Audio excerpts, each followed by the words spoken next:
అందరికీ నమస్తే. ఆంధ్రప్రభ ఛానల్‌కు స్వాగతం. నేను మీ సంతోషి. ప్రస్తుతం మనతో ప్రొడ్యూసర్ నటికుమార్ గారు ఉన్నారు. నమస్తే సార్. నమస్తే. సార్ రీసెంట్‌గా తెలంగాణ సీఎం రేవంత్ రెడ్డి గారు కొన్ని వ్యాఖ్యలు చేశారు. స్కూల్ బీజేపీ, కాలేజ్ వచ్చేసరికి టీడీపీ, అలాగే ఇప్పుడు ఉద్యోగం రాహుల్ గాంధీ కాంగ్రెస్ దగ్గర చేస్తున్నాను. సో, ఇలా నాకు అందరితో సన్నిహిత సంబంధాలు ఉన్నాయని చెప్పేసి వ్యాఖ్యలు చేశారు. నేను ఈ సన్నిహిత సంబంధాల గురించి బహిరంగంగానే చెప్తాను.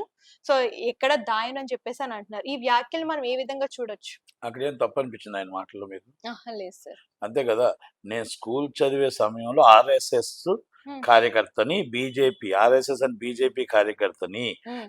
నేను కాలేజీకెళ్ళేటప్పుడు కరడు కట్టిన టీడీపీ వాదిని. హ్మ్. కరడు కట్టిన తెలంగాణలో టీడీపీ ఎప్పుడైతే మొత్తం టోటల్‌గా మూసుకుపోయిందో, హ్మ్. అప్పుడు నేను కాంగ్రెస్ వాదినయ్యాను. ఇప్పుడు కాంగ్రెస్ రాహుల్ గాంధీ గారు వర్క్ చేస్తున్నాను. హ్మ్. అంటే ఆయన చీఫ్ మినిస్టర్ పార్టీకి నేను విధేయుడిగా ఉన్నాను. హ్మ్. కనుక నా దాంట్లో దాపరికం లేదు. హ్మ్. దత్తన్న గారు గాని, దత్తాత్రేయ గారు గాని, కిషన్ రెడ్డి గాని అందరూ నాకు సన్నిహితులే. హ్మ్. పార్టీలకు విభేదాలుగా అతీతంగా ఏదైనా మాట్లాడుకోవచ్చు తప్ప, హ్మ్. ఇక్కడ ఎవరు శత్రువులం కాదు. మన రాష్ట్రాన్ని అభివృద్ధి చేసుకోవడానికి అందరూ కావాలి. అందరితో ఉండాలి.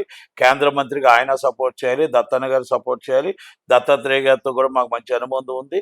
అలాగే చంద్రబాబు నాయుడు గారితో ప్రతి ఒక్కరితోని మనం అభివృద్ధి చేయడానికి ప్రయత్నం చేసుకోవాలి.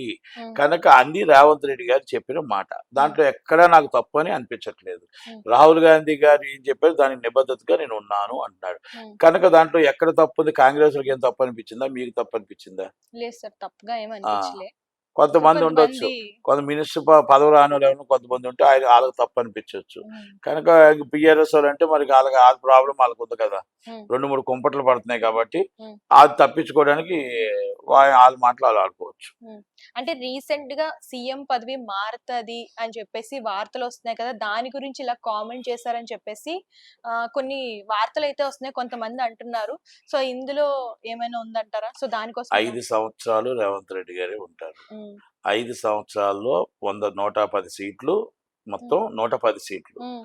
110 సీట్లు కాంగ్రెస్ పార్టీ వంశం అవుతాయి. హ్మ్. ఇప్పుడు రాను రాను ఒక్కొక్కరు జాయిన్ అవుతారు. హ్మ్. జాయిన్ అయిపోతే 110 అయిపోతాయి. 119 కదా! 117 కదా! హ్మ్. 7 సీట్లే మిగులుతాయి. అంతే. Thank you sir.